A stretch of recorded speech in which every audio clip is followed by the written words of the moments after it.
Welcome to Girls Gone Hallmark, a Hallmark review podcast. I'm Megan, and I'm a longtime Hallmark fan. I'm Wendy. I'm a former Hallmark hater. Today we're discussing Love Under the Mistletoe, which originally aired on Hallmark Channel on Saturday, July 25th. And before you yell at us, yes, we are aware that it did air elsewhere first. If you have thoughts on this movie or anything else we're discussing over here on Girls Gone Hallmark, please email us, hello@girlsgonehallmark.com. And I would like to read a comment from last week's episode. You, Wendy, had asked what the viewers want when it comes to Christmas in July, and this comment comes from Michelle on Spotify. She says, I'd rather have 2 months of summer/island movies and a solid month of fall/Halloween before Christmas starts in late October. Christmas in July just doesn't have what it used to. Quality over quantity. I agree. Me too. I love the idea of just 2 solid months of summer. And then, yes, I don't care if in September we get fall movies. That would be amazing because I feel like there's a real absence of fall movies too. Mm-hmm. So hear our cries, Hallmark. Yeah, I agree with that completely. And if you want to have your re-airs throughout the month of July be Christmas themed, do lean into Christmas in July, that's totally fine. But I would rather have a quality movie over these acquisitions. Same. Snowbound was my favorite for the month. I'm telling you right now. Mine too. Last week's Yeah. Marcus Rosner movie. Yeah. Yes, I absolutely agree. Because my review is going to sound like, what the heck with these Christmas and July movies? But I will say that is the only movie that I liked out of the 4. Yeah, it's the only one I would rewatch. Same. Well, why don't you hit me with a synopsis for Love Under the Mistletoe? Grace and her former high school crush Ryan work together to revive the beloved charity fundraiser and seem to constantly find themselves under a strategically placed mistletoe. Love Under the Mistletoe was previously released in 2024 under the title Operation Mistletoe and aired both on Hulu and also the CW. When did the CW start putting out Great question. not even weekly, but like a Christmas movie? Yeah, but I got to say 2024 was well past my CW days, so I don't know what they got going on over there. Yeah, me neither. Bradley Walsh directed Under the Mistletoe. Bradley has 54 directing credits, and his last movie was A Royal Setting, which also starred Jen Lilley. Other Hallmark movies of his include 'Twas the Day Before Christmas and Catch Me If You Claus. To that I say, what? Because those movies were great. Yeah. The screenplay was written by Ansley Gordon and marks her 26th writing credit. Previous projects include A Royal Setting and the forthcoming Aussie at Heart. Jen Lilley stars as Grace. Jen returned to Hallmark earlier this year in A Royal Setting. She will appear in the forthcoming theatrical release of a movie called Jimmy, about Jimmy Stewart. Isn't Sarah Drew is Thank also you. in that movie. Yeah. Nick Bateman stars as Ryan. Nick's most recent work was in the series When Hope Calls, and his last Hallmark movie was from 2019 in A Brush with Love. Hey, Wendy, what was your first impression of Love Under the Mistletoe? Somewhere there's a Lego minifigure walking around wondering who stole its hair. Did you see that someone in our Facebook group called him Baby Marcus Rosner? No, I didn't. He's handsome. His hair was dreadful. And then they said, why does his hair always look like a Peaky Blinders hat? Oh. He's incredibly handsome. My husband said about him, why does this dude who can bone anything that walks care about his small town crush? That was his first impression. Basically. My first impression is there some sort of fine for not wearing some variation of red and green in this town during the month of December? I hate that stuff. I hate everybody. I mean, can I talk about the red headphones? My gosh. Sure. That's all I gotta say. My gosh. Why are they so huge? And does she have a pair for every season?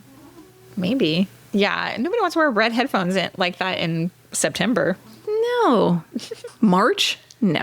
Let me just be transparent here. This was not my favorite movie. Not my favorite movie ever. Not my favorite movie of the month. But I do have a few itty bitty likes. Same. To me, this movie was pleasant, and that is the nicest compliment I can give. I agree with that. I think like production wise, I know you're like just ragging on like everybody wearing red and green, but production wise, it feels festive. It feels Christmas, right? Yes. Yes. There's nothing like aggressively terrible from like a movie standpoint. Yeah. But here's my problem, and I know this is like a like wrapped up in a wish. For the finale of Christmas in July lineup, pleasant should not be the ceiling. Yeah, so I agree with everything you said. I actually have since deleted it. We said in our first impressions of the month of July episode, knowing that this was a re-air and knowing that A Royal Setting was another acquisition from Hallmark. Like technically Jen Lilley is back on Hallmark, but they're not making movies for her. They're just like acquiring these movies that have her in them. And we had said, like, I want Jen Lilley in a movie made for Jen Lilley, not in just these like low budget vehicles that we can get her in. And people were like, she's in 2 movies this year. What more do you want? You're not listening. Woo, spicy take, guys. You wanted honesty. There it is. They aren't listening. That's not what we're saying. I'm not saying I want more Jen Lilley all over the place.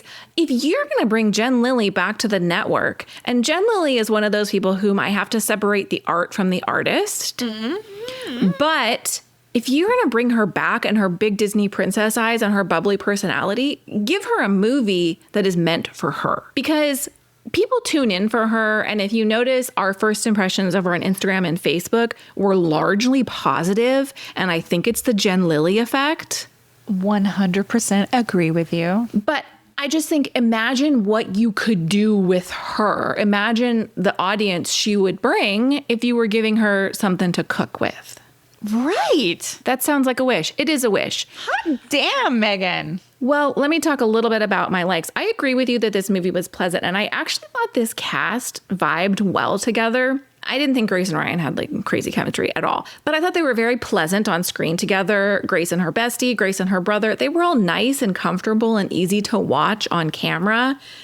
But your point about nothing standing out made me think of, have you ever seen an AI generated image that when you look closer has like actual gibberish on it? Yes.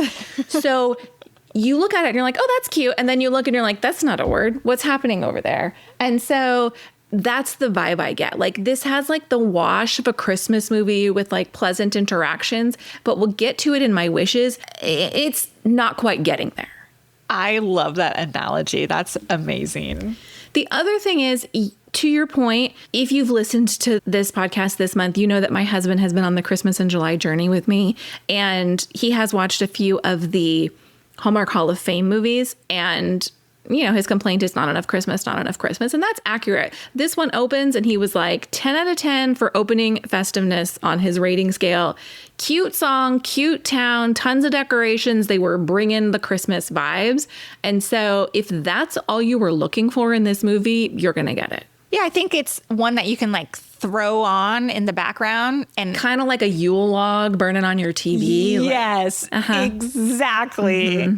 If you wanted to, you know, wrap some Christmas presents or make some cookies and you're not really paying attention, but there's Christmas vibes happening in your house. There you go. There you go. Did your husband watch this movie with you? Yes. And his thoughts, did he enjoy it? He thought it was fine.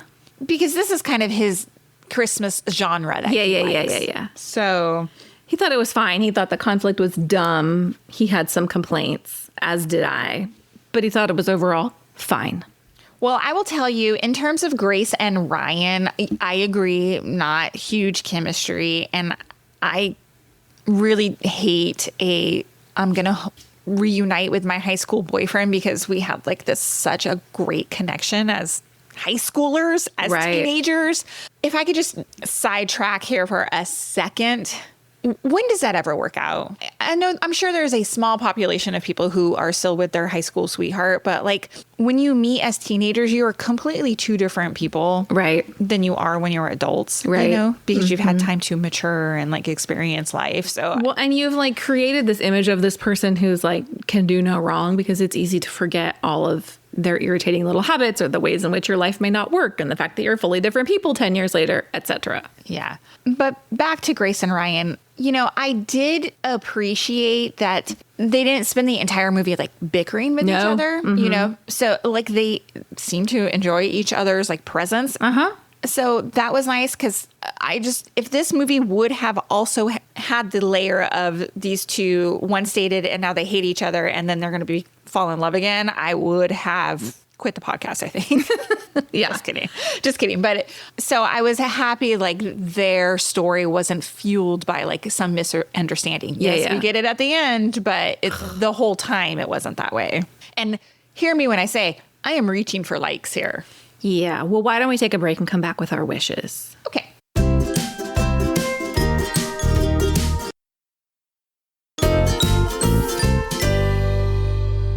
All right, Wendy, we've kind of touched on it, but let's dive into our wishes about this movie. Well, one you already talked about, and I'm just going to put the period on it. Jen Lilley deserves a better movie. We've already established that.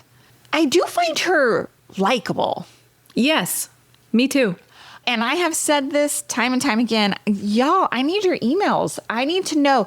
Give me the Jen Lilley movie. I think that is we may have incredible. gotten them, but yeah. Please tell me it's not Mingle All the Way. Yeah, I don't know. I want to root for her. I want to fall in love with her as an actor and be like, yes, I definitely want to tune into this Jen Lilley movie. I think you're right. I think when you said so many people had weighed in on our first impressions post over the weekends because people are so enamored by who Jen Lilley is and they don't even care that the movie is not that great. And hear me when I say this, I saw Jen Lilley was commented on our stuff. So I feel conflicted. I'm sure she probably doesn't tune into the podcast and listen to what we said, but that doesn't mean I'm going to like, you know, SHIT all over her. I know there's like, it's complicated in so many ways. And I too, like Megan, am trying to separate actor from the work. So yeah, well, like does she have a bad picker or good question. What is it? Because I like her, but I don't always love her movies. So we did get an email from Mackie who says, the highest that I've rated a movie of Jen Lilley's is 3 out of 5 stars. And the 2 titles that I rated 3 stars are Winter Love Story, co-starring Kevin McGarry, and A Dash of Love, co-starring Brendan Penny. Although they're both very traditional, I find them enjoyable enough. Well, I might check out the Brendan Penny one because I like Brendan Penny a lot. So, but only a 3-star is kind of mid. So I trust Mackie's reviews too. I do too. Even with mistletoe in the title, they don't get it right.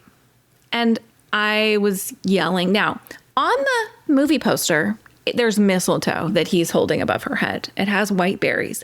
Throughout the movie, there's often red berries. Y'all, red berries are holly. And so I'm yelling at the TV, that's not mistletoe, it's holly. It seems like people who make Christmas movies should know this.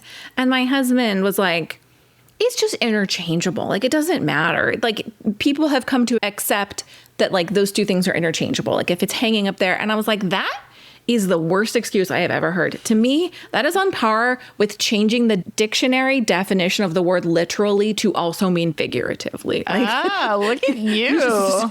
Don't do this. Like, oh, because people are too lazy to know the difference between mistletoe and holly, we're just going to accept that holly is mistletoe. I don't accept that. Yeah. Can Go ahead. Can I make a note about the mistletoe please attempt here? I hated Melanie's like constant attempt to engineer these mistletoe moments. Yes. I like when there is like a Christmas magic. I mean, look, I'm still mad about that stupid Christmas Train movie, right? When you have like Melanie like thinking like she's so clever by putting up these mistletoe everywhere because she's trying to get these two back together. It made me wanted to punch the TV screen. It just makes me mad. Well, it's so contrived. Having mistletoe above my head is not going to make me fall in love with someone. Forcing me to kiss someone because there's mistletoe, which it's not a contract. If I'm standing under mistletoe, I'm not required to kiss this person. Like, I get that she was trying to be cute, but it was like so much work. It carried through the whole movie Too far. of her hanging all this mistletoe like over a kitchen island, over the porch. I was like, come on.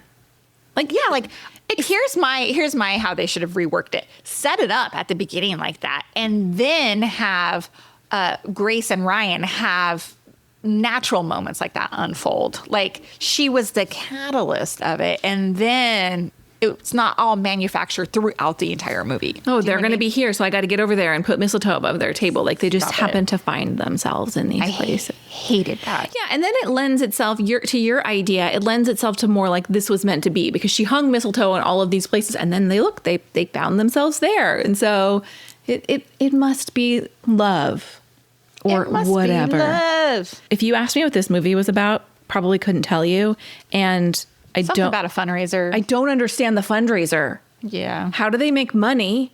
They're just having a fundraiser for all the nonprofits in town that don't have enough money? And people are paying to come to this Christmas party? Like, what is the fundraiser? Yeah, I'm not sure. Bows and Baubles. Is that what it is called? It had one of those like alliteration names that I can't stand. Yes. But no, I know you're not asking for the name of it, but No, you're I know. asking for the understanding of it. How do they make money? Oh, people are already outside donating. Are they? Are they? The 12 people outside have now saved all your town's charities? Can I tell you my biggest wish? Yes. Grace gets mad at Ryan that he is going to sell this home because it's significant to the town. It has meaning to her and to their past. Grace, Ryan doesn't live here. Nobody lives in this house.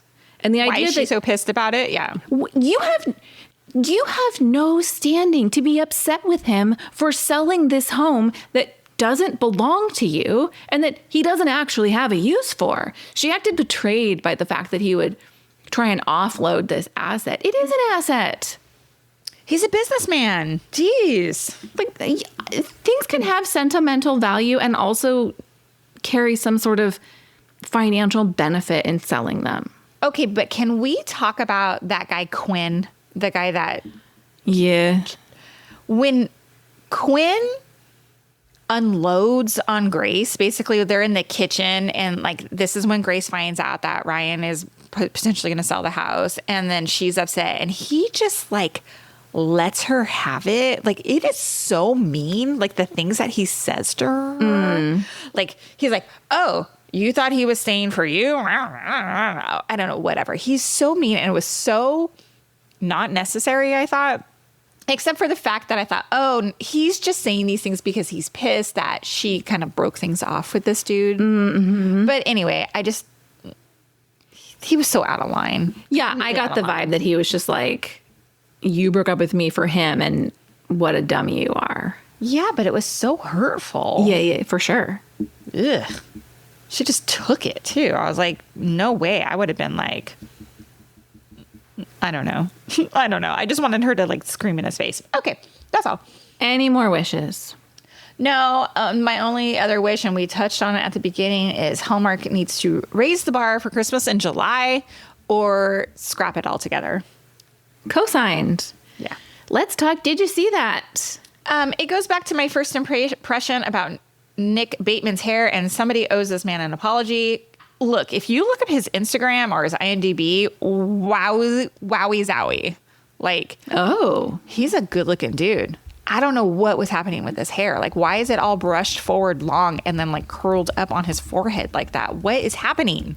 I got to look up Nick Bateman's Instagram right now. Yeah, he's very wowie zowie. Oh, his profile picture is giving Davy. Davy from... I do see the baby Marcus Rosner accusations in these photos. He's very hot. The funny part is I did go into IMDb because I was very curious, since this movie has two entries on IMDb because it has a different name. Uh-huh. They were not nice. You know, I'm not alone. Reviewer after reviewer brought up Ryan's hair. Yeah, weird, right? So weird. So weird. Well, I've talked a lot about my Did You See That? Her giant headphones, everyone in this movie wearing red and green. But my biggest Did You See That is the tree decorating scene. Do you know what I'm going to talk about? I don't. So they decorate this outdoor tree. And prior to decorating the tree, Ryan and Grace are together and they say something about going to dinner and she's like, oh, I have to go decorate this tree tonight, but you can come with me. And when they arrive, it's clearly dusk, like it's getting dark outside and they're going to decorate the tree. Cut to the tree is decorated. They're all still wearing the same thing. So it's not the next morning. It is now light outside. And then they go on to have like a lot of their day. It's like somebody forgot, like, it's nighttime, it needs to be the next day, or it's nighttime, it should be darker. I guess we're hoping that people wouldn't pay. Someone actually DM'd us about this. I had noticed it was in my notes because we were watching it, I'm like, it was just dark. I rewound to make sure they're all wearing the same stuff. Yeah.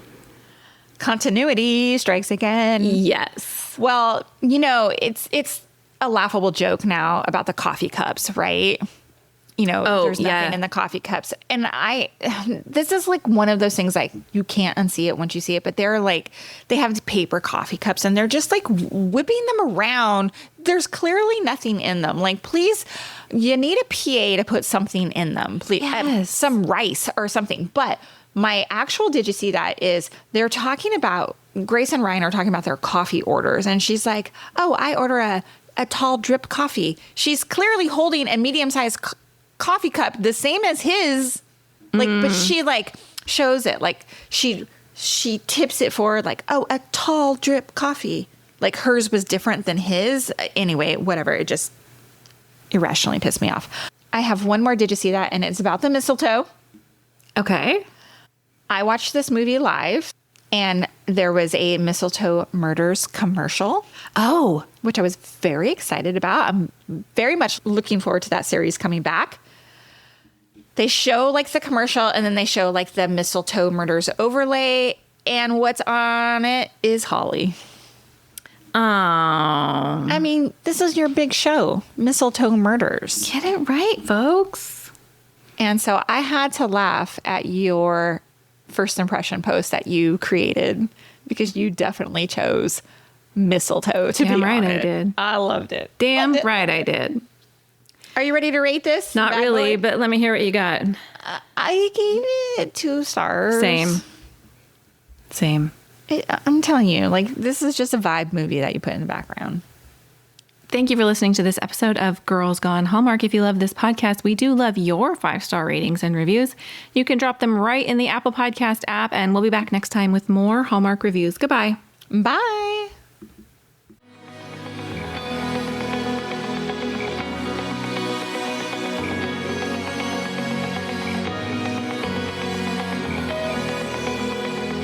All right, friends, before we go, just a quick heads up.